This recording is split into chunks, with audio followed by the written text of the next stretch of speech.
Midi. Donc, je continue. Oui, c'est une petite histoire. Et j'en fais une petite histoire que peut-être, parce que j'ai des patients qui sont, on appelle ça le syndrome de la page blanche. Donc, le syndrome de la page blanche chez l'artiste écrivain, ça peut être dû à un accident, peut-être été teasé sur la tempe. Donc, il y a des armes qui circulent à Québec. Oui, il y a des armes, ça fait très mal et ça endommage, effectivement. Ça finit par endommager. Donc, il y a des armes au laser, il y a toutes sortes de choses qui existent. Donc, j'en fais une histoire à partir de faits qui sont vrais. Et puis, je fais un millimélo de ça. Je l'offre à mes patients. Si ça fonctionne, n'oublie pas que je trouve à être ce qu'on appelle ton infirmière. Donc, du coup, il y a beaucoup de médecins qui donnent des trucs et astuces à leurs patients. Cette entreprise-là, elle appartient à ton médecin. OK?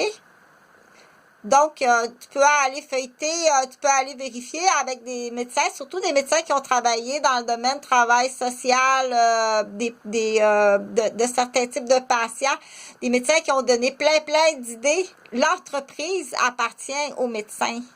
Habituellement, il y a un petit code, là, faut que tu sois capable de décoder les dossiers du docteur. Donc, dans cette histoire-là, c'est l'histoire d'un homme qui est sous l'emprise de fausses réceptionnistes. Le pourquoi des fausses réceptionnistes de ce monsieur-là, bon, c'est un monsieur qui a travaillé dans des dossiers, dans toutes sortes de dossiers, il a vu des noms, il a vu toutes sortes d'affaires, donc il est sous l'emprise de fausses réceptionnistes, ils détruisent tout.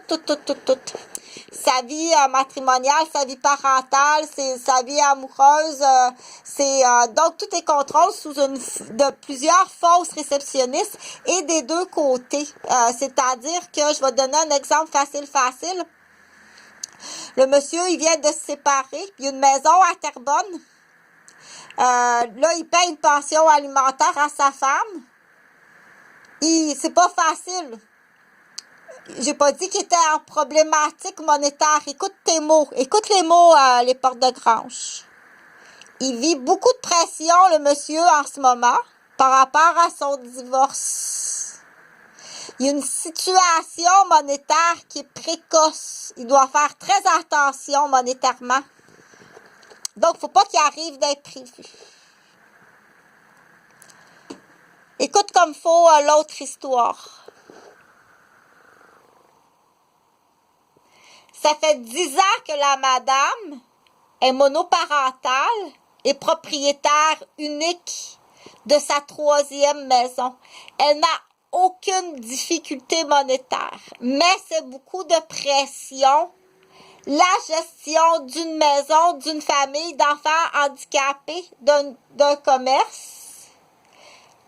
Mais moi-en pas plus sur les épaules. Avec des menaces qui arrivent de maniaques par téléphone ou en personne, ou des sous-entendus, puis du mentaliste. Le mentaliste, à ce niveau-là, est criminel. Écoute comme faut les portes de Grange, puis utilise tes assurances de la police de Montréal pour payer, OK? De ton plein gré, fais ton rapport. Ta devinette est pas bonne. Les portes de Grange, OK?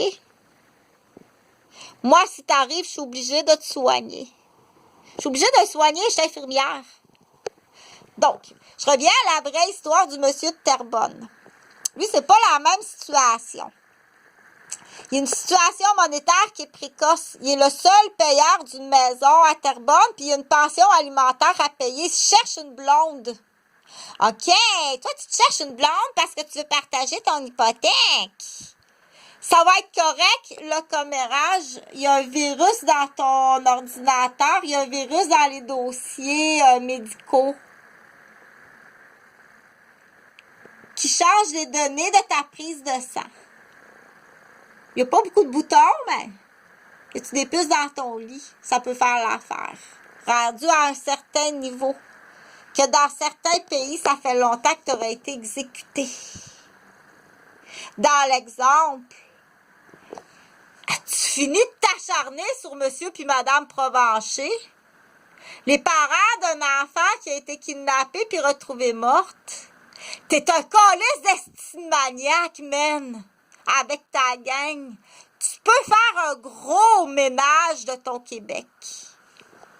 Je continue. Ça, c'est une histoire. Le monsieur de Terrebonne, il cherche une blonde. Par amour. Oui, elle va partager les frais de l'hypothèque. Il va sauver sa maison comme ça. C'est là qu'on dit que des fois, cherche pas plus loin que ton ex. Que cloné ta ligne qui fait la fausse réceptionniste. Oui, allô? OK, oui, non, mais je suis sa blonde. Non, ben ça fait 3 mois là qu'on reste ensemble dans la maison. Je suis sa blonde. Là, fait que Richard, il est parti travailler. Là, OK, bonjour. Donc, je donne cet exemple-là.